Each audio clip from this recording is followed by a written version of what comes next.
What is up, everybody? Welcome to Block Bros Podcast. I'm Sean. And I'm Tom. And And we're the we're Block the Bros. Block Bros. God fucking damn. We're never going to get it. We are Nope. literally never going to get that. Nope. Welcome in, everybody, to episode number 2 of Block Bros Podcast, an indie games podcast, if you didn't know. And tonight we're going to be talking about one of me and Tom's, I would say, arguably favorite indie games, at least for me. Yeah, it's definitely in the top few for sure on my Yeah. end too. So We're talking about Dead Cells tonight, everybody. So get amped for that. But before we get into that, Tom, how was your week? Tell me all about your week. What did you do? pretty much, usual, same. I mean, we just tattooed you on Sunday, so that was pretty fun, Yes, we did. It's right here, this big thing on my arm here. Right. Speaking of that, Followed by some questionable jokes, but yeah. as always, I had an interesting moment with that being tattooed. So we tattooed for everyone on the podcast. We tattooed my I don't know, like, what is this, a tricep, something like that, the back of your arm, the back of my right arm. And it hurt like a wiener the whole time. It was awful. And then today I had the bright idea of going to the gym, and it was tricep day. that's a bad one right there. Yeah, it was a bad time. It was not a responsible decision, I would say. Should have just doubled up on legs, bruh. But nope, I'm a bad stupid boy apparently.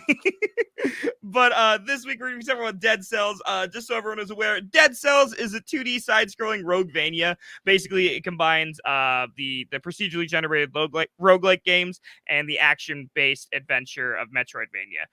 The game is developed by Motion Twin, and I think it's also developed by Evil Empire. I think Evil Empire used to be part of Motion Twin, and then they kind of like dissolved and became their own thing and still work on the game. That's at least what I got from reading online. And if I'm wrong, they can come to the podcast and fight me live, I guess, because I could be wrong about that. But yeah, that's pretty much the basis of the game. It's very roguelike Metroid. It's when I think of roguelike and Metroidvania games, I think of Dead Cells, to be honest. Yeah, to be honest, like, it's arguably one of the better procedurally generated worlds. I'm not sure exactly what software they use for their procedurally generated worlds, but it's up there with how different every single time feels in this game, Exactly, yeah. I'm going to open a beverage. This is in no way sponsored. I just wanted something to drink. Sorry. I'm thirsty. All right. Well, let's get into the actual game itself, and we'll cover the storyline first. So, I just wrote like a little thing, like I always do. So basically, this game takes place on an unnamed island. The player character, also known as the prisoner, is a gelatinous creature capable of possessing dead bodies in the depths of that island's prison system. The prisoner himself is mute.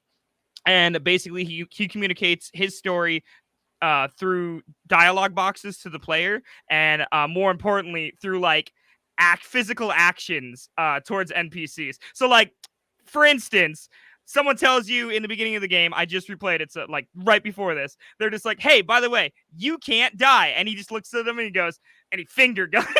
Yeah. Like, that's how he communicates with NPCs, and I love that. But basically, you awake in the depths of the prison with no memory of how you got there, and through multiple attempts to escape the prison, you realize that you're unable to die, and every time your body perishes, you start over with a new body at the beginning of the game. So if that sounds like your thing, then stick around, because that's the basic storyline of this game. Do you got anything to add, Tom? No, I'd say story-wise, that's pretty much about it. It's one of those, Metroidvania, like we're going to say a lot, doesn't have like a lot of lore most of the time unless you deep dive like deep into the internet of mostly people. It's like, half developer, half, or I'd say maybe like an eighth developer, 7/8 people making up stuff about things, like fans coming up with theories that developers like, yeah, that's a good idea, we should use that. Yeah, people always want story so bad, but what am I supposed to say when there's not much story wise? Yeah, like that's pretty. He has no idea who he is when he first starts out, and neither do you, and that's probably how it's gonna be even when you beat this game, honestly. Yeah, especially with your first playthrough. And especially because, like, you're not really watching for the story when you're playing this game. A lot of the big parts of this game come from other aspects, like the actual roguelike or the Metroidvania aspects. Not a lot of it is going to come from the story. The story will probably come on like your third playthrough of this game. You'll be like, oh, I wonder what this is actually about. Right. Not during the first playthrough.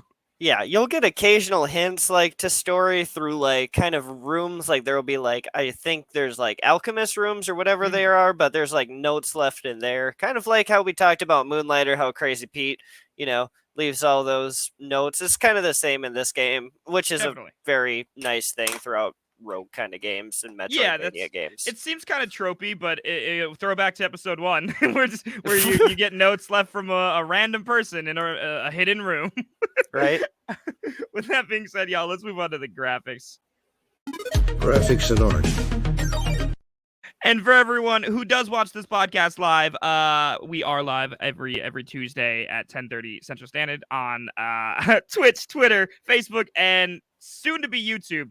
They told me I couldn't be live yet because I had to wait a lot of time to make sure I was a real person. We do broadcast the game live as we talk about it, just so that we have a visual for it as well. Let me just pull that up, and I'll let Tom take it away on what he thinks of the graphics. It's just taking a minute. Sorry. There we go. That's better. Boop, boop. There. All set up. All right, Tom, take it away. What do you think about the graphics in this game? Man, Be brutal. No kidding. Yeah, I mean, God, like bits, give me the bits on this game. I don't know how many bits are in this game, like probably a million little pixels they added just for shading and everything, but this is one top tier beautiful game to look at. Like, fully agree, yeah. Yeah, like everything from the way enemies are, the way they stick out versus like background versus like the wall textures versus everything in this game like looks beautiful. Every level you go to is inherently, just different in just a sense that, you get like a feel for even how the enemies are going to fight based on the level you're at, which is just such a nice little touch, like. And that fully stems off of the art. I agree with that fully. One thing that I think is amazing about this game is the definition of each individual aspect of what you're looking at in the game. Like if there's a grate in the background, like there's a grate on the wall, you can definitely tell it's a grate, and it looks like definable. If there's some kind of special effect, like a torch, the fire actually looks like wavy fire, or like when you run past the teleportation gate, the way that the effect fuses into it, it just looks so natural and definable, even though it's, like you said, a bit pixelated game. Like when you're playing this game, it's just hard to imagine it as a pixelated game because it just looks so good for an indie game. Yeah, you can definitely tell a lot of love and care went into every aspect of coloring this game. They didn't skimp on really anything look wise, in this game. Is just beautiful. Like every weapon, even like not just the weapon looks different, but the way like it will shoot like an arrow or shoot a beam or fire, like everything looks different and has its own distinguished, look to this game. Exactly. I fully agree with that. And that goes along, enemies are like that too. Every enemy that has its own attack looks completely different than a different enemy that has a different attack. Like when you see like an archer shoot a bow at you, the arrow is going to look totally different than when a bomber throws a bomb at you. Like you can definitely tell. Like something that usually gets lost in indie games is like projectiles, and it's really cool to see that they took their time in actually putting the little effort in to make it a definable thing. Also, like when you're running along and you drop down onto a platform below you, like dirt will fly up, and like it's just those little particle effects that really I think sell this game, because if they didn't have that in this game, it'd be a lot less definable as well. Right. And yeah, it's not even just that. It's the way like movement is in this game too, is like everything has that really nice, smooth, buttery kind of look that you'd want out of a game, everything looks fluid, looks nice, like even like, god dang, doing just like a dodge roll in this game looks so much fluider than some games comparatively, you know? Yeah, with their entire movement system, but we'll cover movement later. Right? I think that's all I really have to say for the art. I just really appreciate, mostly I appreciate the little touches, like we were talking about with the spec. I don't even know what it's called, like the special effects or whatever, like the flames or the little bats that fly up, or like the particle effects are really well defined, and that really makes, because if you took out all those effects, I don't think it'd be the same game. I really think it'd be totally not the same game. I think it Right? would move it so far down on the list for me if you took out those little tiny things. It really sells the game. Or like when you run through a door and it just shatters everywhere. There's just Yep. particles everywhere. That is so cool to see in a game like this. Right? Yeah, it's very hard to get the effects, like just random trails, the light effects that follow you in this game. Like that's very hard to pull off in bit because you have to basically set transparent see over layers, and it takes so long to do that, let alone animate. It just, bravo for the developers for putting just that little bit of extra time in that really capture this game right. Exactly. Yeah, they really killed it. I think that's all I got to say about the graphics. Let's move on to the audio, the sound. Sounds and music. So for the sounds, I know obviously we're not playing the sounds live where you can't hear them, but definably, I don't know, when I was playing it, because I played it right before this podcast, I spent about an hour playing it again just to get back into it and really talk about it. What I noticed, and this is I've been a musician for a very long time, it sounds like Mediterranean. Like it sounds like they use a lot of like Mediterranean instruments. That's the best way I can try to describe it. It's got like a really definable vibe to the sound, and with that being said, it doesn't sound cheap or midied. It sounds like they actually recorded it, and it sounds good. Like the soundtrack doesn't leave you feeling like they just phoned it in. It feels like they actually took the time to make it match the environment, to match what you're doing in the game, and that's always really important to me personally. Right? I mean, if you're gonna be playing a game over and over again, you generally want like a soundtrack that you can listen to over and over again and not get tired of. Like you can have like shorter sound loops as long as they're good sound loops and everything sounds good. Like, No, and I totally agree. yeah, like you were saying, like the music is good and it doesn't like clash like with everything going on. Like there's so much attacking in this game that you'd figure it would get lost, but it doesn't. No, it cuts through the mix. It's very, you can always tell that there's sound being played, but it's like it blends in so well that you don't notice it, but it's also always there. So that's just really definable. Because I mean, I know I've played specific games where like it all just gets muddy, and there should be times where there shouldn't have been music and there was music, but like everywhere in this game where there's music. And there's always, as far as I know, I don't think there's any time where like the music really stops. It's always really well played out and just like definable and not muddy at all. And I love that about this game. Yeah, it creates like the ambiance it's going for all the time. It's that good mix of frantic, but not frantic.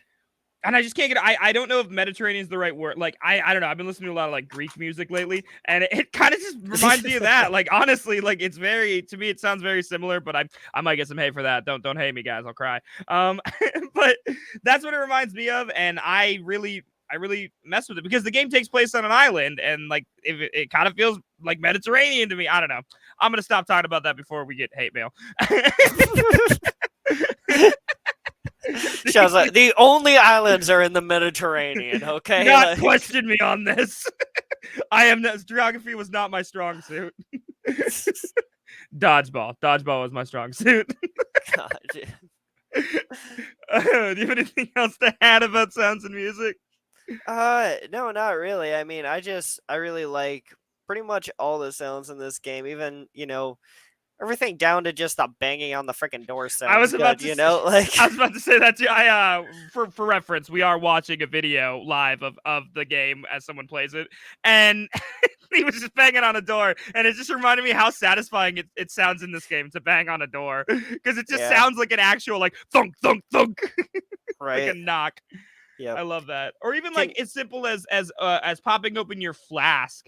to heal yourself, and all the lightning like going around you, and the healing just sounds good, or like teleportation sounds good. Like all the little sound effects. It's not just the music; it's the little sound effects, the definable smacks that you get when you hit someone. How every weapon sounds different. How every enemy's effect sounds different. Like that's always really cool too. It's that again little details paid to this game that you don't see as often in other games. Right. You just want that satisfaction of that good, thwomp sometimes. Thwunk. Thwunk Thwomp. Right. Pick whatever you want. You have to pick one of those though. Thwunk or Thwomp. no other hitting sound effects. God. One is melee and one is ranged. You choose. I feel like Thwomp would be ranged and Thwunk would be melee. Yeah. Don't forget Thwip though. You Oh might yeah. That's like magic. nothing like a good Thwip. I hate us. You want to move on to the next one? Yeah, I'm good. Okay. I can't get over that. That's really funny. Sorry. Features and content. So features and content is always like the meat and potatoes of this podcast, as we say. It's a lot. It's a lot. We're gonna cover a lot of things in this segment. We kind of just go off and just talk about the game for as long as we can, to be honest. That's what this segment is. So with that being said, I'm just gonna propose a topic, and we'll just talk about it. Weapons in this game. What about them? What about them, Tom? What about them? There's a lot. And there's a lot to unlock. Like, God, you start off with, your basic kind of few weapons in this game. You get, your sword, your shield, spears, axes, that kind of, flavor. But as you progress through this game, you kind of unlock so many weapons. You get into getting cells, which we can get into later. But, like, you'll spend those to get even more weapons in this game and other upgrades. But the amount of weapons in this game and how different every single one is awesome.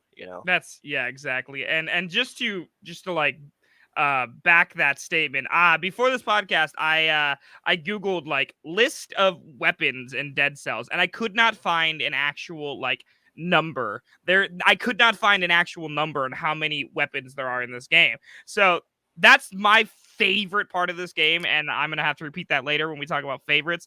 But I'm just gonna let sheer you all amount.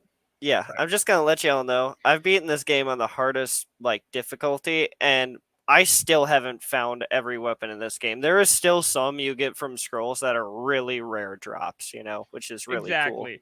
And like the just how many differences there is in all the weapons. Like Tom was saying, it starts out really basic. You got a sword, you got a bow, you got a shield, you got an axe, you got a hammer, you got these basic weapons. But then eventually you're like balls deep into the game, you've been running through it a couple times, and suddenly you got like, I'm just kicking people. That's my weapon. It's my foot. Or like there's just like all this other stuff that you can have in the game. The weapons are so bizarre and so much fun. And to me, they totally make the game. Without the unique amount of weapons, I don't think this game would be as successful as it is. Which, by the way, it's an incredibly successful game. Couple personal favorite combos is like snow shuriken and poison rifle. Come on. I like I mean I'm sure we'll get more into this more later, but I was a huge fan of like the like setting up turrets and having the compound bows, so like getting multiple shots off and then also having turrets. That was my favorite personally. Yeah. But the weapons are the most definable, recognizable part of this game for me. I think the weapons are the thing that keeps me coming back every single time, because no matter how many times you run through this game, you're gonna play with a different weapon every single time, and that's unless you're going for a specific build. Boo, you're no fun. But yeah, which is almost impossible, because you'll probably find a better weapon that's like just upgraded, because there's different levels to each weapon too, which I like in this game. So it basically forces you to adapt your playstyle or get stuck with a worse weapon. Exactly. And like, don't get me wrong. I've even today when I was playing, I chose a worse weapon just because I was more comfortable with it. But I feel like that goes into the next thing I want to talk about, which is like the roguelite. Is it the RogueVania kind of vibe of this game? Is that your choices matter like way more in this game than I think in most games that people play. Basically, what you choose will directly affect how well you do in this game. Because eventually, if you're not choosing the right things, it's going to come back to haunt you. If you find a scroll of power and you choose to level up a certain skill, and you should have chose to level up a different skill, that's gonna fuck you over later, and that's really interesting. And when it's along the same lines, a throwback to Moonlighter, where when you fail in this game, you fail hard, and it is personal, and it hurts, and that like harrowing emptiness is what kept me playing this game. I'm like, I gotta come back, I gotta do better, I gotta keep getting a little better every single time I play it until you eventually beat it, and then the game actually starts after you beat it. Yeah, I was gonna say once you beat this game, yeah, you didn't really beat it at all.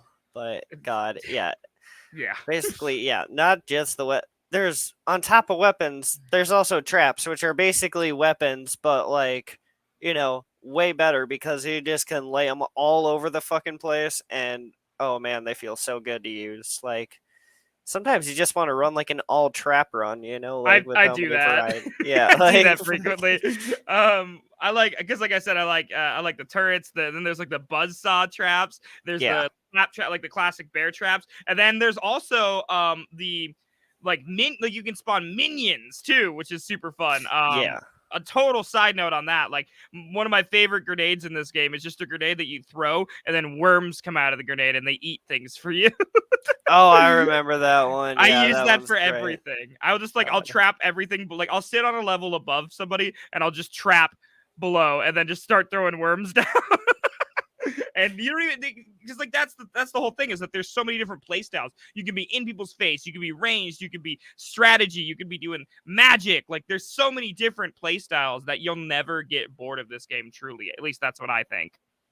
Yeah, I mean, yeah, just the amount of weapons basically forces your play style every single time, whether you're going to go fast, more tactic wise, slow. Like, I mean, it's kind of endless in this game. Just not in weapons is just the start on what you're going to base your playthrough on every single time. Exactly. Yeah, that's just the tip of the iceberg. Yeah. Fully. Along the same lines of that, with the runs changing every single time is the levels themselves. Like basically, there's a set amount of levels in the game, like that stages, but those stages are procedurally generated. They're fully random every single time. So they're fully random in their layout, in their monsters, in their drops, in their shops, in their traps. Everything is procedurally generated and different every single time besides the bare bones structure of there being a set amount of levels. That's the only thing that remains consistent, which Yeah. keeps the game fresh and interesting every single time you play it. Yeah, what I really like about that aspect of everything changing every single time is that it's not just that it changes every time, but it also has a similar flow that once you get a handle of the game, you can start going faster, not because you know the map, but because you have such a good feeling of the game that you just generally know where to go and where the next part is going to be and how to get there. Yeah. Like that ties into like later that you get like bonuses for going like fast, especially in the first level. Like I can generally get through it in about 30 seconds now just Hey. because I just know it, like just kind of the feel on where to turn and which way to go is going to like lead you to the exit, and you get like massive bonuses for that. Yeah, I feel like that's just another great thing about this game is that it rewards different playstyles. Like you were saying, there's speedrun options where when you get to the end of a level, there's sometimes a door there that's locked behind a speed gate. So if you didn't get there within 2 minutes or whatever, and the game times you, then you're not going to be able to open that door. It's locked. But also on the flip side of that, I'm like the complete opposite of that. I don't usually speedrun. I'm like a completionist. I like to go every single place in the level and figure out where I want to go after I've seen everything. But like that's how I like to play, and it's totally different from how someone else plays. But the game still compensates for both of those things simultaneously, and that's a unique approach that you don't see in a lot of games. A lot of games you feel like shoehorned into playing the speedrun aspect or the completionist aspect. You don't usually get a choice to choose which one you want to do, but in this game, it really lets you define how you want to do it, and I like Yeah, that about it.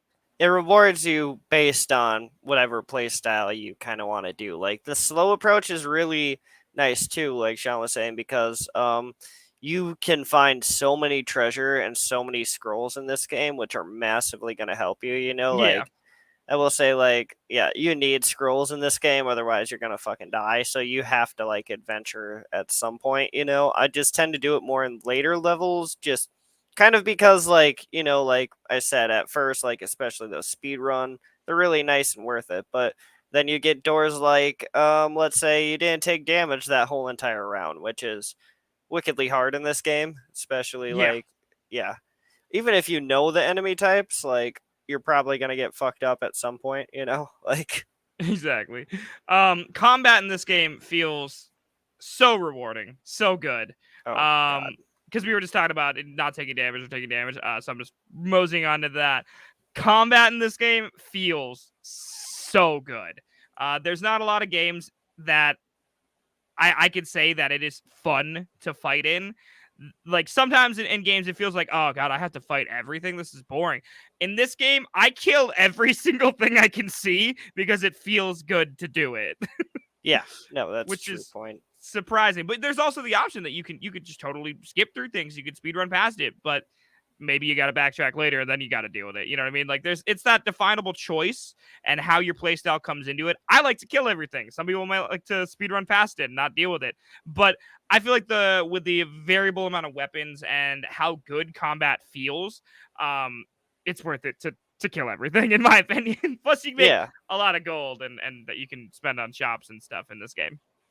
yeah. It's really a nice balancing act. It has that balance almost for every kind of play style you just want to do at the time. Like you can kind of try your hand at everything and kind of be rewarded just for thinking like a gamer. It's got that gamer kind of brain mentality in this game, which is why I think everybody kind of loves it too. Gamer brain. Hmm. I don't think I've ever heard that. Yeah, but you know what I mean? Yeah. It's like God, even everything that's gonna explode in this game is probably red. Yeah, that's just like such a gamer thing that so many people don't even think about. But if you shoot something that's red, it's gonna explode 9 times out of 10. It's predictable, but like in a tropey way that makes it feel good that it's predictable, not like it's shitty. Yeah, like it exactly. didn't try hard. It didn't try hard for the sake of not trying hard. It does what you expect it to do in a good way and leaves you feeling good about it. Along the same lines, let's talk about enemies in this game. What are your thoughts on that? Man, every single enemy is different and only gets harder as Oh levels god. go on. Like I I will say, like, as soon as you like finally beat level 1 after probably your fourth time dying for the first kind of playthrough, only to get completely decimated in level 2 of this game.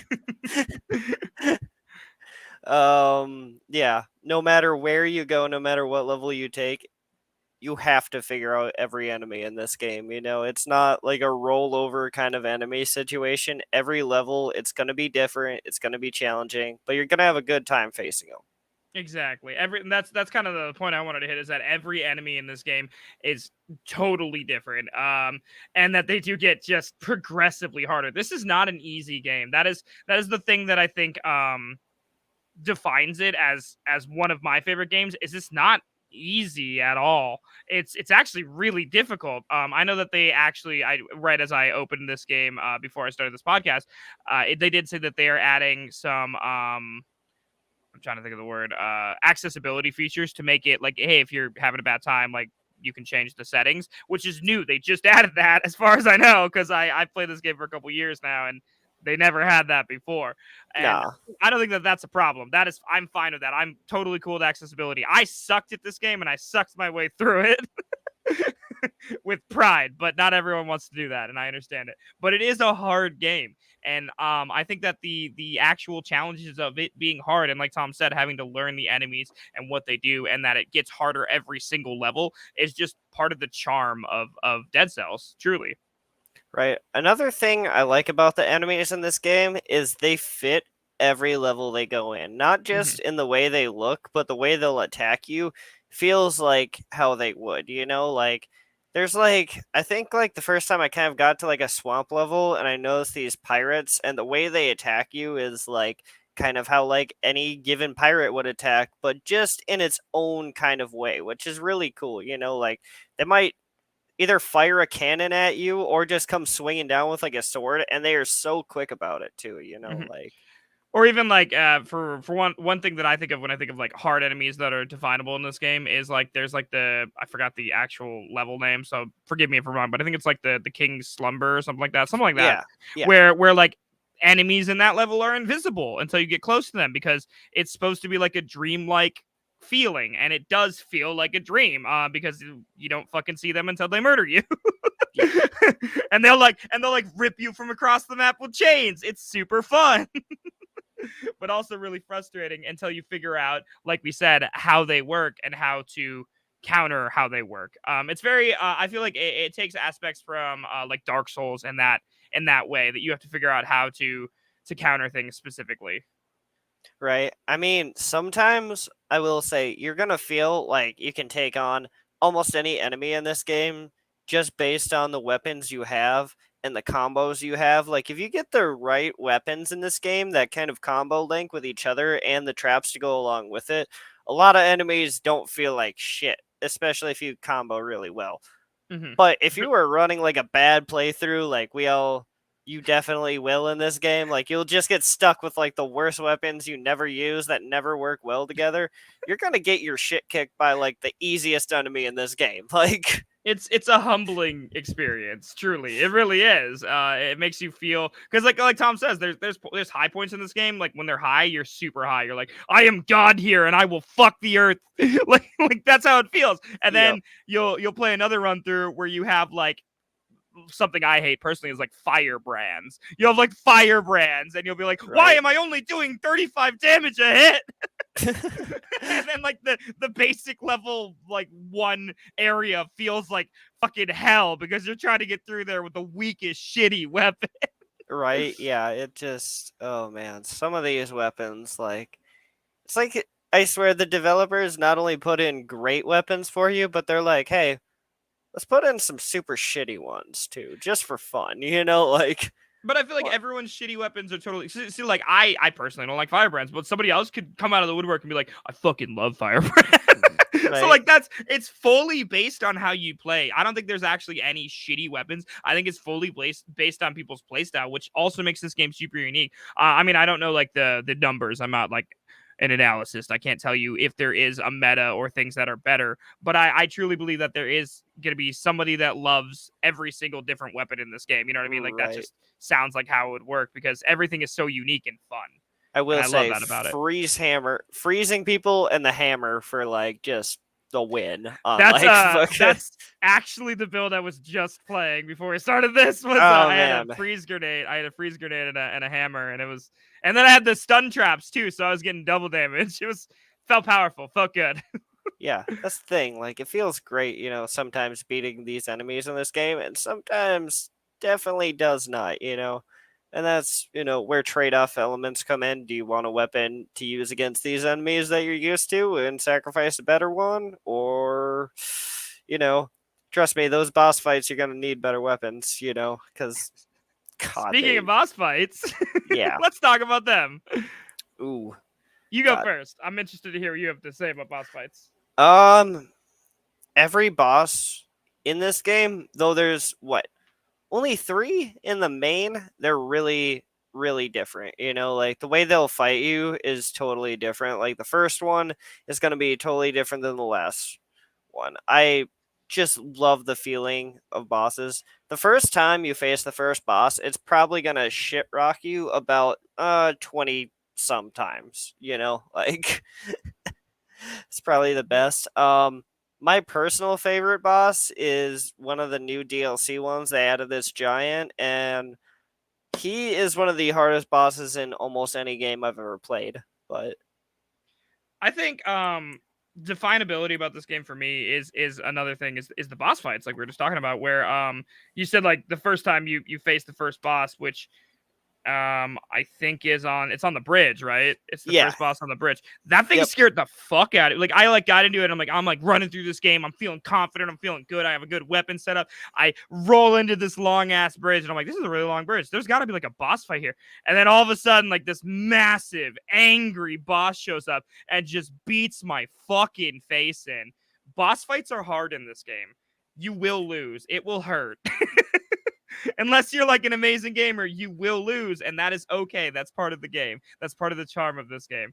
But it hurt and it was hard, and I had to, like Tom said, get beaten 20 times before coming back. And that was on pretty much for me. I'm not the best gamer, and it took me a lot of tries on every single boss to get through it. I took a long time to progress through this game, an unhealthy amount of time. Right. I'll But it say was worth it. if you beat the final boss at least like on first try, like at least the first run through final boss, like I don't know what you're taking, but that shit's just not possible. Like Unless I you've got just been training for this your whole fucking life. Like you've been doing a Rocky montage of roguelites or right. whatever. Right, but yeah, I will say like the first boss you face is the concierge like we were talking about. He's just the one who guards the bridge. But Mhm. then later on there's such like a different one that you fight like literally like an eyeball fucking monster, you you just never know what you're going to expect for a I boss think fight in this game. I think that ties back to just like the enemies being so definable and different as well, is that the bosses actually feel definable and different and scary, to be honest. Like Yeah. when you don't know what you're doing, if you go into it blind, don't look it up beforehand, just play the game. It's so good. Right? Yeah, and there's gonna be like, and there's no straightforward bosses. I think there's actually like in the main game, there's a total of like 5 bosses you can face, but it's just based on which direction you're actually gonna go on the start of the game, which brings you to whatever levels there are. There's a lot more levels you can go to than just your first playthrough of this game, which is pretty cool. Yeah, I think that's something that always intrigued me, is that there was multiple paths. Like, what we mean by that is that you when you're on a level, there's multiple ways to the next level, and they're not always. It's not always going to be the same next level. Like, you can choose to go to 3 different places, or you can choose to go to 1 different place, and that'll totally change the how the game plays and what you see, what you don't see, what bosses you fight, what bosses you don't fight, and also will overall change the outcome of your run. And I think that's also so interesting that there's so many choices in this game that you get to make, and you have so much agency as a player to fail or succeed on your own terms. Right. Another great thing about like levels and based on just like we'll get more into replayability later, but like some levels are going to be locked out at first literally cuz you don't have the ability to get to them. Like you're going to need like a specific ability just to like use this plant vine that to get to another level, and you get that by doing very specific things in this level, and that's part of the really cool progression of this and leads to so much replayability. Mm-hmm. And that's why it's defined, I think, by most people as a mishmash between a roguelike and a Metroidvania, because it really combines that roguelike progression factor where sure, if you die in a Metroidvania and you start over, but the roguelike, you get to keep certain aspects of things that you died with if you got to the correct realm to like deposit it. You know what I mean? Like you have you collect a bunch of cells and you give them to a guy, and now you have a weapon that you can use at the beginning of the game next time you die. Like there's parts in this game where it combines the 2 aspects of the game almost flawlessly. To me personally, I really enjoy both of these games types. Like Metroidvanias and roguelites are some of my favorite games, but seeing them combined so perfectly and effortlessly to make just almost what I would consider a masterpiece of the genre, it feels good. It feels good to see that my progression actually matters in this game. Yeah, exactly. Like god, every level too just feels different in the Metroidvania aspect. Like I mean, not only the fact that you're going to go to these different levels and it's going to be stacked different every time, but the fact that it's not like, oh, you're in the first cave system and then it's the next cave system and then it's the next cave system. It's like it's you go to a different one and you could be in like these high castles that you have to go and deep dive down on, and then you can go back up, or you could just straight line it all the way to the end without even going down a single path, like, or like one of the last levels like the clock tower where you have to like go up like elevators and search through different rooms just to like keep going. It's every single level feels good. I think that the clock tower level was one of the hardest levels for me personally, just because it had it was weird because it suddenly there was like a puzzle in the game, and I think Yeah. that's like the only level that, as far as I know I haven't played through all the DLC that it has a puzzle in it. I was so confused, but that's just another thing. They just added that in, like, and that's just part of the genre too.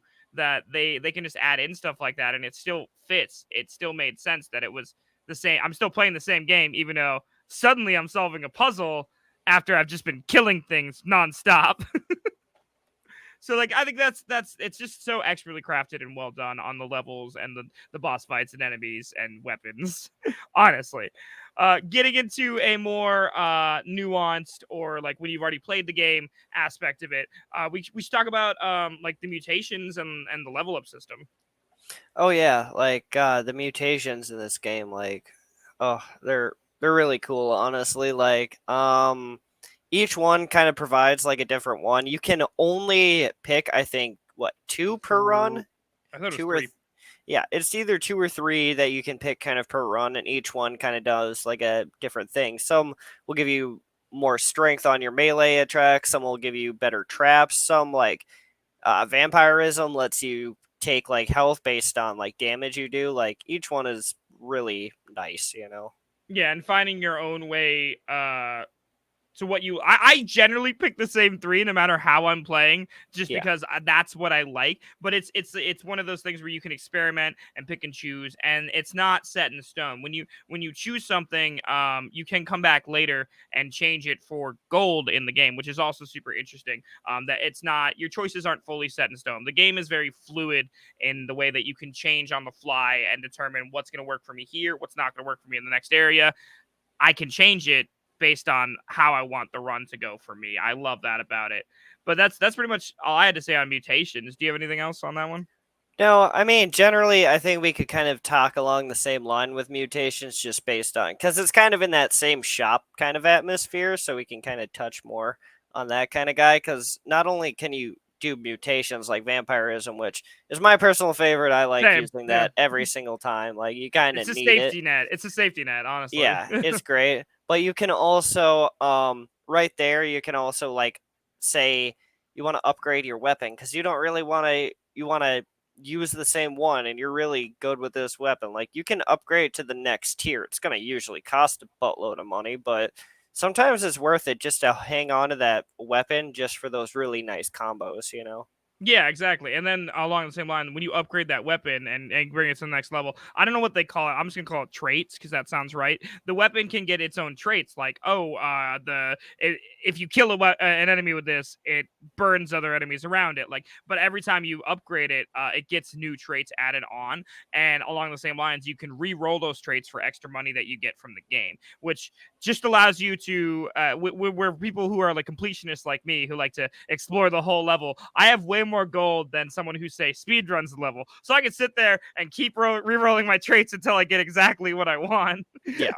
So like that's one of the things I love about this game is the agency of as a player to define your run and play it the way that you want to play it. You're not shoehorned into anything, and that's phenomenal. It doesn't feel like you're stuck ever.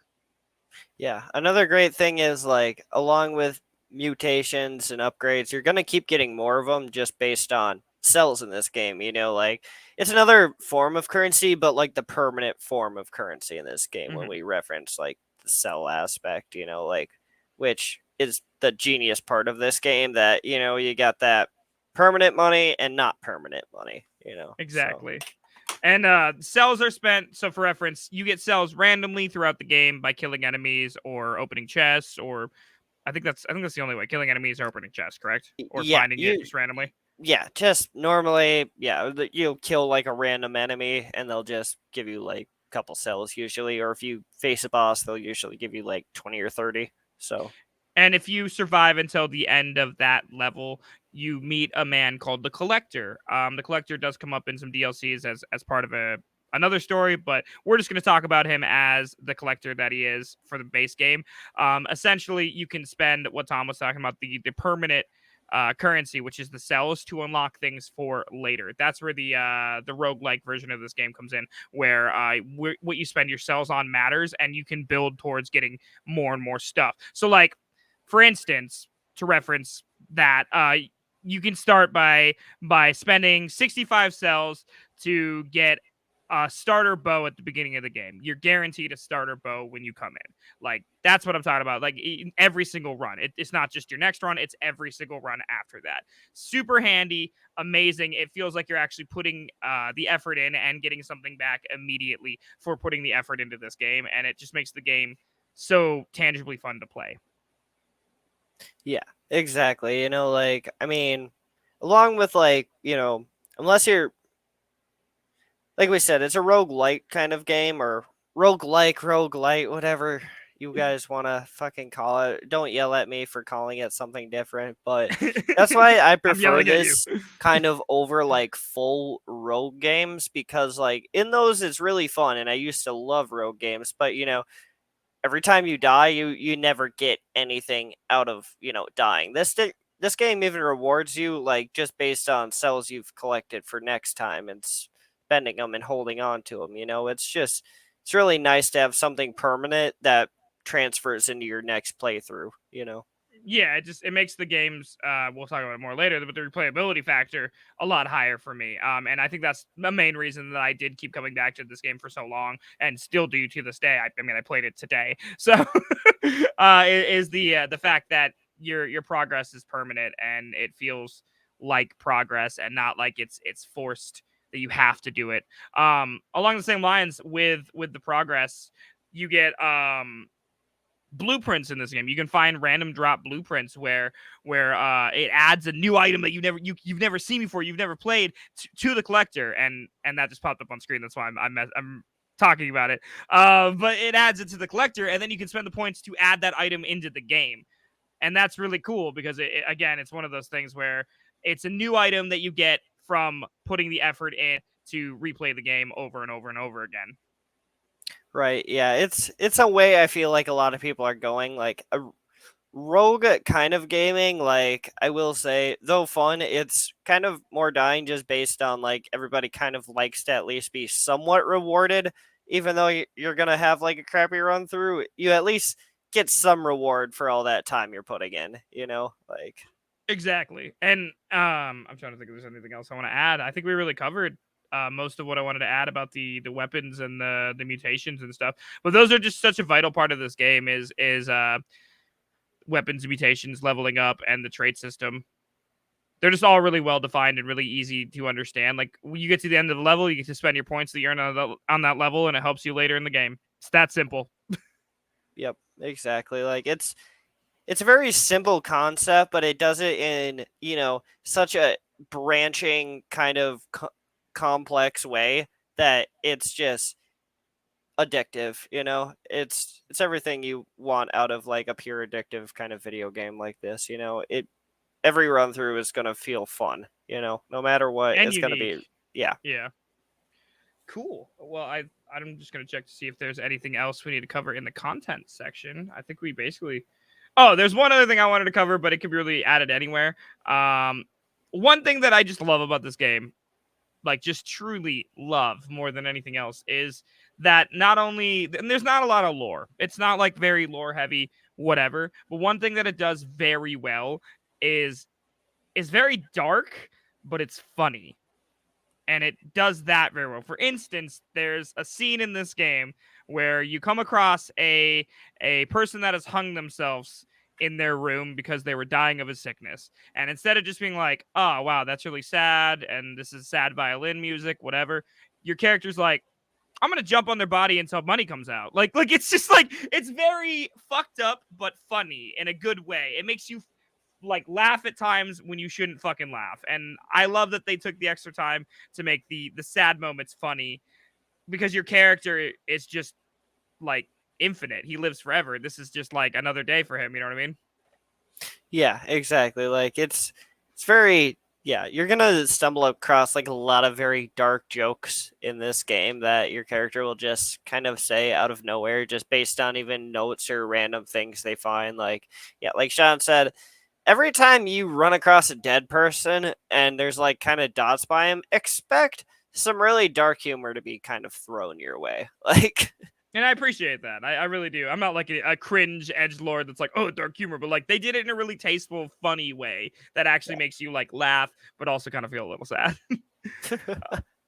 Side note, guys, there is a bunch of DLC for this game. I Googled exactly how much it is, and it looks like it's been called multiple, like I think there's 3 DLC expansions, but they've been called multiple things. Like on one thing they were called one thing, and on another platform they were called something else. So I don't exactly know how many there are. There's between 3 and 5 DLCs. I can't tell you exactly how many. I looked it up and it was hard to define.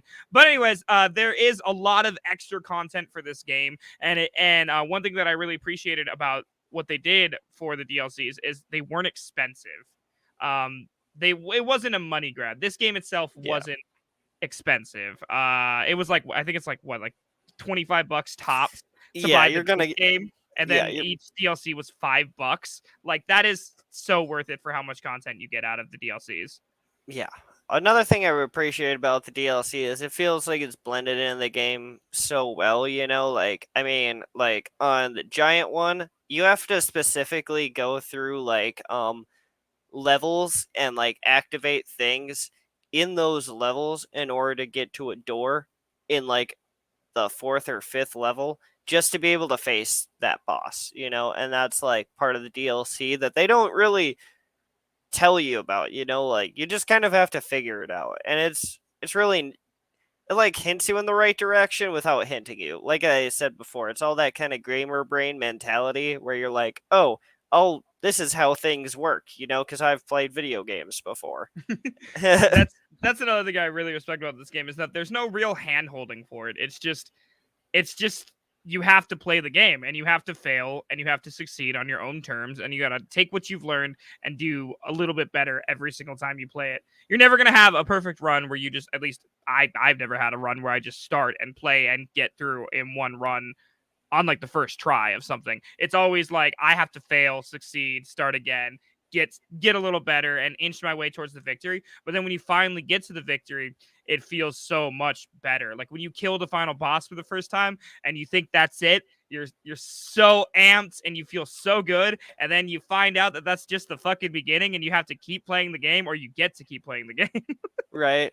Oh man, I actually just remember a random memory of, I think I talked to you when I beat Dead Cells. We'll talk about replayability later, but there's difficulties in this. I beat this on the 2nd highest difficulty while I was down with my cousins on my Switch, and I was on some things that make you hallucinate. Let's just say that. But I beat this game without taking like more than 4 hits. Like, maybe that's the secret, guys. We're not saying you should do illicit substances, but maybe that's the secret to being good at. I guess it might be the good way to beat this game. Apparently, 'cause... I'm calling it to work. I'm doing it tonight. All right, guys. All right. Well, let's move on to the next segment. I know that was a really long segment, guys. Thanks for sticking through it. Let's talk about movement and control. Movement and controls. There's a lot to say about movement and controls. I feel like we've pretty much covered it all, but holy shit, the movement in this game is so perfect. There's no other way to describe it. It is everything I want from a Metroidvania, roguelike, RogueVania, whatever you want to call it. It combines every aspect of every game that I've ever loved with the movement and the combat, and it just feels fluid and beautiful and fun and fast and just good. It's just good. It's my ideal movement, honestly. Yeah. One thing I can really appreciate in this movement that I have never seen a actual kind of game like do, they might have done it, but not to this level, is like based on this is something we actually didn't cover, but based on enemies you kill, you can move faster in this game. Like, if you kill like an enemy and you kill like another one, you can combo off that to move faster, and you can actually gain like attack power and stuff too. Like it all kind of develops back into mutations, but I do remember like the faster you kind of can kill an enemy in this game, the faster you can move to the next session. So you can really combo off of enemies in order to move faster, and everything still feels fluid, whether you're going super slow or super fast in this game, you know? Yeah, exactly. It's like a snowballing effect. Like, if you want it to be a speed run, it's a speed run. And if you don't want it to be a speed run, you can play it slow and at your own pace. But there is something to be said about the speed run aspect, because it feels good. Like, I'm not a speedrunner in any way. I suck at speedrunning. I've tried a lot, and it feels fun to try in this game to speedrun, to see how fast you, like you were saying, like blowing through the first level in 30 seconds, just because you can after Yeah. you played it for a while. Right, yeah. Like, and the movement only gets better because it already feels good at first. Everything feels smooth, but you get more abilities that'll let you like climb up walls and ground pound and stuff like much faster and much better, like that's something that you have to even unlock, like in game, like that you won't have necessarily at first. So the movement feels rewarding as the game goes on even. Yeah, it just gets better and better and better. It starts out good and it just gets better. And with like certain levels, there's other things in the levels that allow you to transverse. Like we're on the screen right now. We're watching the game you played.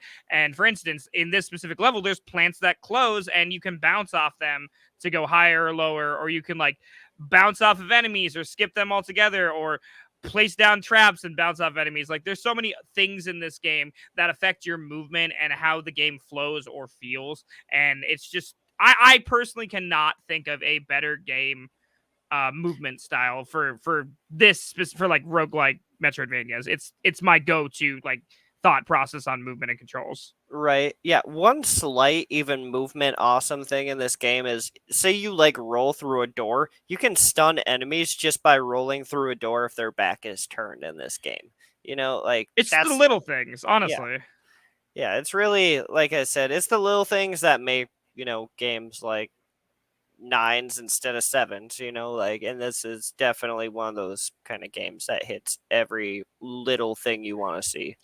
Yeah, it's like they definitely took their time to make this a good fucking game. But I think that's it for movement and controls. So for me, how about you? Yeah, I mean, other than that, like I said, like, and not to mention the movement is so good, but it looks so good. Like rolling, diving down, like ground pounding, climbing up walls, everything looks so good. Like swinging your swords in this game even looks amazing. Like every movement in this game looks good, and feels exactly like it should. Yeah, I think it goes back to that what we were talking about in the graphics with like the particle effects and just like the fact that everything looks well put together and definable. Yeah. So it makes the actual experience of moving in this game feel better than I'm trying to think like another game I can relate it to, like I can't even think of anything right now. Either way, it just feels really good for the genre that it's in, and for me, it's the definable movement system. I'd like to see this. I like to just like I'm not usually like copy another game, but copy this game's movement system and give it to other Metroidvanias or roguelikes. I was gonna say if you like the slidey glidey feel of like ninja kind of guiding games, just you want more like an updated feel on those, this is definitely the way to go about it. It kind of feels like a faster paced version of those games in all the right ways. Yeah, perfect, exactly. All right, well, let's go into closing thoughts. Closing thoughts. So, for closing thoughts, we just kind of talk about a couple things. One of the things that we've been hitting on pretty much nonstop, might as well just talk about it, is the replayability of this game. Tom, what do you think about the replayability of this game? Probably one of the most top tier replayability wise ever, and not just because every single playthrough is different, but even when you beat this game for the first time, that is not even close to you beating this game. So, like, one thing we haven't really touched on yet is once you beat this game and you think you're done, you're gonna get like this thing called a stem cell in this game, which is gonna ramp up the difficulty about twice as hard as your first freaking playthrough of this game. Now, I'm gonna tell you right now, there are 5 of these. So, to say that this game has replayability is, not even doing it justice, I'd say. I think that it's a necessary mechanic of the game. It's not even like an option. You don't just get to put it down. Like you have to come back and play it again and again and again to progress if you want to actually finish the game. And it doesn't, and I know saying that out loud sounds like, oh, that's grindy. That's not fun. But it's fun every single time. Like it's not grindy. It somehow with other games, I feel like it would be grindy to feel like it's necessary to replay it, but it's going to be a different run every time. You're going to have different weapons, different enemies, different levels, different bosses. Everything is going to be different. Everything's going to feel unique. And when you finally finish it and feel like you won, you're still not done, and you got to play it again. And like that's what you want. At least that's what I want out of a game. I want something I can keep coming back to that's different, but still feels the same. Yeah, exactly. Like it's gonna feel different every time, but it's gonna feel like you've played this game like every time, like the way you've always wanted to play it, essentially. But like I said, those tougher difficulty, the first time you're gonna ramp up to like one boss stem cell. Like I guarantee you're probably not even gonna make it past the first level again. Like that's how good the replayability is kind of in this game though, is it challenges you to like that much harder step, but it rewards you in the same way. Like you're just gonna keep unlocking more stuff and you're gonna keep getting better at the game to a point that once you like kind of like if you want to get more cells, say, and you just ramp down like a boss stem cell, say you're at like 2 or 3, the game's going to feel so much easier for you, and it's going to even provide another fresh, good experience, you know? Exactly. And we're not even getting into like there's other also modes in this game where there's like challenge modes and other stuff like that too. I'm not even gonna get into that because that's like a whole other aspect of the game. Yeah. But it also ups the replayability. So even if you somehow complete the base game, all the DLCs, you completed the game with like top tier difficulty, there's still stuff for you to do. Like you can still come back and play it again, and it feels fresh and fun and unique every single time. Yep. And I think that's the call to this game that they did perfectly. The crown jewel of this game is that it doesn't feel boring ever in my experience. And I've played this game for I don't even know like 3-4 years now. Probably 3 years I think. Right. Which, if you do want the true ending to this game, you actually do have to beat it on the hardest difficulty. The Like, true ending. Gatekeeper Tom over here. Look at it. I know, right? Yeah, it's one of those, you know. Like, I swear, every kind of Metroidvania does that with like you have to complete like the hardest thing in order to get the true ending. You know, like tons of games do this, but this is definitely one of the hardest to get the true ending of any video game I've ever played. Like, 100%. I Yeah. think that we said it with Moonlighter, but it really sticks out more with this game. Is that the highs are crazy high and the lows are crazy low, but you're mhm. still gonna come back and play it again every single time, Oh yeah. unless you're a quitter. Mama didn't raise no quitter. I. What do you think of the fun factor of this game, Tom? Where would you put it on like just like a fun scale? Probably a good 9 out of 10. You know, like I mean, this game, like I said, it's addictively fun to play. Like the control wise, like weapon wise, everything wise is really fun in this game. You know, like if you ever just want to jump into a game, not have to worry about story, not have to worry about nothing, and just have like a good time just beating enemies, but have like a challenge while doing it, this is a great game for it. 100%. And I think I fully agree with you on every aspect. I got nothing really to add about that. It's a 9 out of 10 for me. It's probably one of my favorite games of all time. I don't say that lightly either. I as a streamer, I played hundreds of games. This is one of my favorite games of all time, and it's just one of those games where you can, like you said, pick up, put down, come back to. You can spend a year not playing it, come back and be like, God, I love this game. I did that today, so Yep, I know exactly. it's like that. This is gonna be a hard one, but we have to do it because it would be unfair to not do it. So, what's your favorite thing about the game, and what is your least favorite thing about the game? The favorite's probably gonna be easy, but the least favorite, with how highly we talk about it, we got to do it though. We have to break it a little bit, you know. Okay. Let's see. My favorite probably aspect of this game is the weapons and the way you can have to acquire them. You know, it's really cool how you have to acquire weapons, especially later. You can get like, say, you can get like this hunter trap that literally will get scrolls to allow you to get more weapons in this game is really cool. You know, because each enemy actually has a different weapon hidden on them that you can get. You know, like I didn't actually know that. yeah, that's a really cool slight aspect. But yeah, if you use like a hunter trap on them, it'll create like that really hard enemy version of them, and you can get like a new kind of weapon type, and that's really cool and rewarding. So not only do you get to face like that harder kind of enemy, you get to like get more weapons just based on that, you know. Mm-hmm. What was your least favorite thing? Least Or favorite or thing. least favorite. It could be least favorite like overarching thing or least favorite specific thing. It doesn't have to be like here's a whole thing that I hate. It could be like I hate this one thing. Okay, so there's outfits in this game, but they do nothing. Like, Yeah.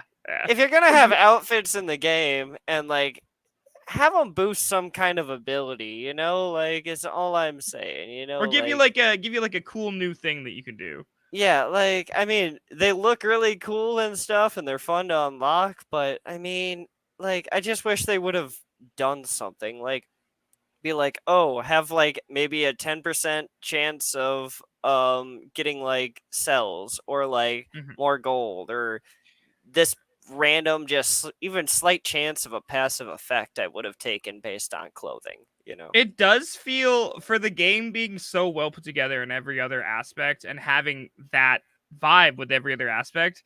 It is a little weird they didn't throw that in the outfits. I'll say that. And like I Isn't feel it? like yeah, now that you mention it, it feels like they kind of just put it in at the end and they're like also clothing. Yeah, basically they're like you get every boss's outfit. It's like, "Okay, cool. Yeah, that's awesome. But why?" Like Like I want to be purple today, I guess. Honestly, like I agree. I didn't even think about it that way, but you are 100% correct.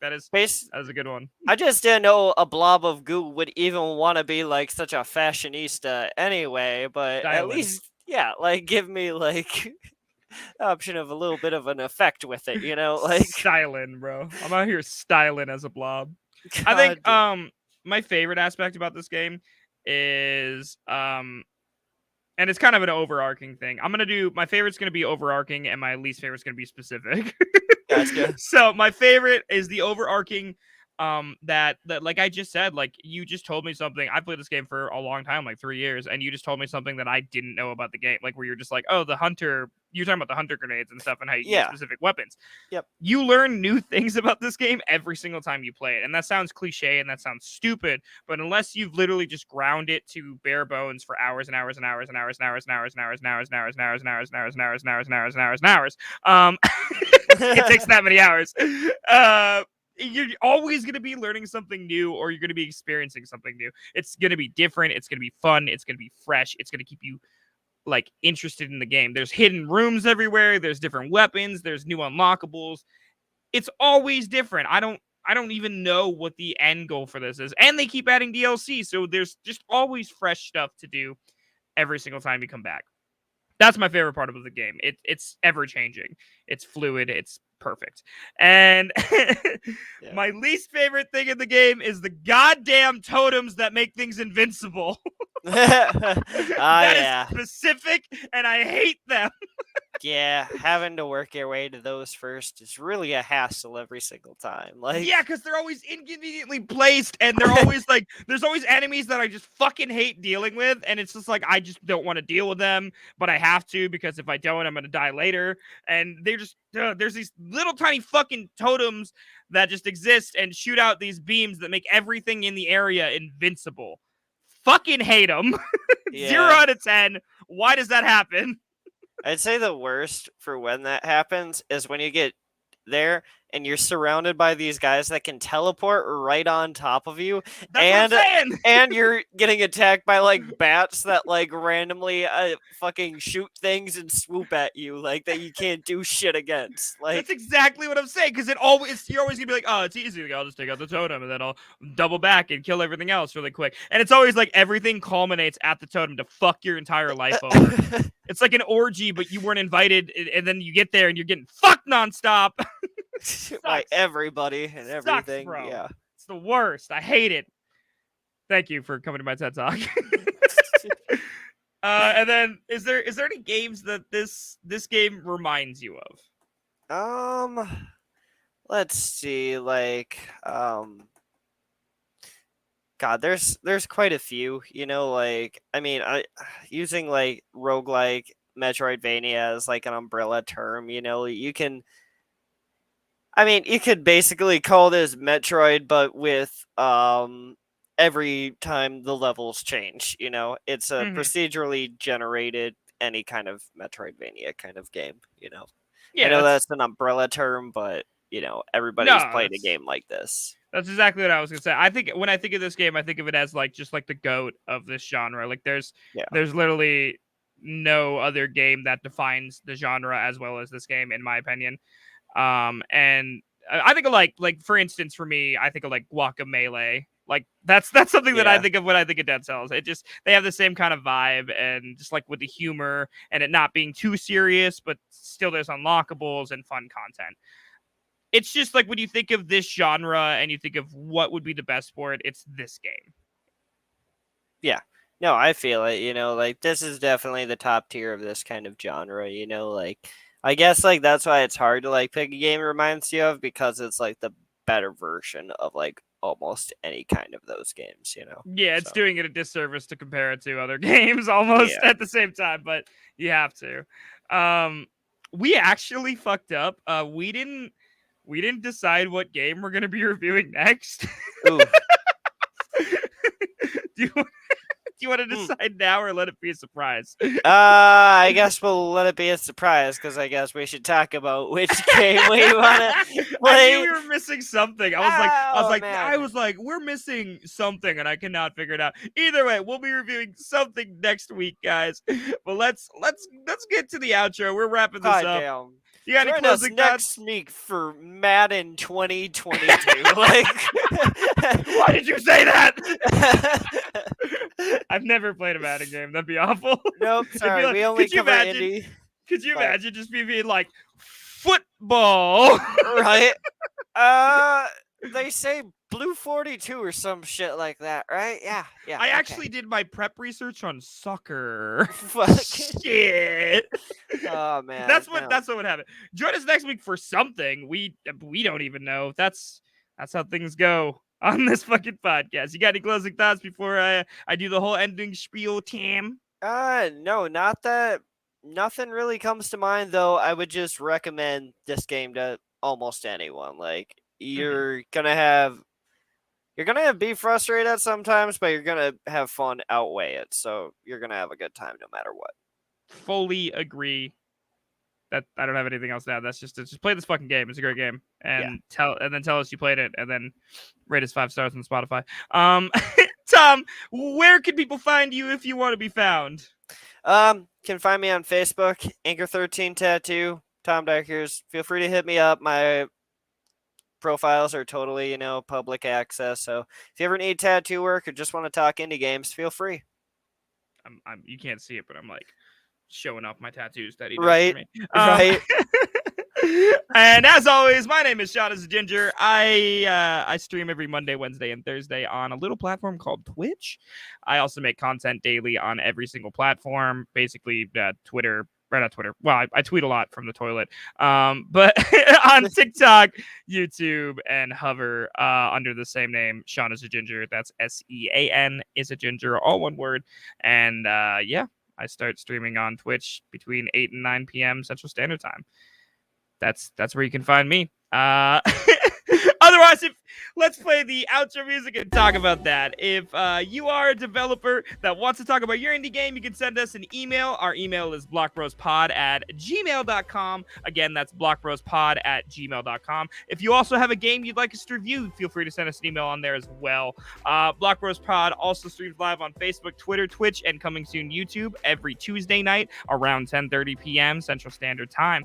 If you want to see what we look like, we're kind of cute. Come on by. And opening music is 8-Bit Fun by the Heatley Bros. And as always, Block Bros Podcast is a Lost Cause media production. We'll catch you guys next week. Bye. Bye. Lost Cause Media.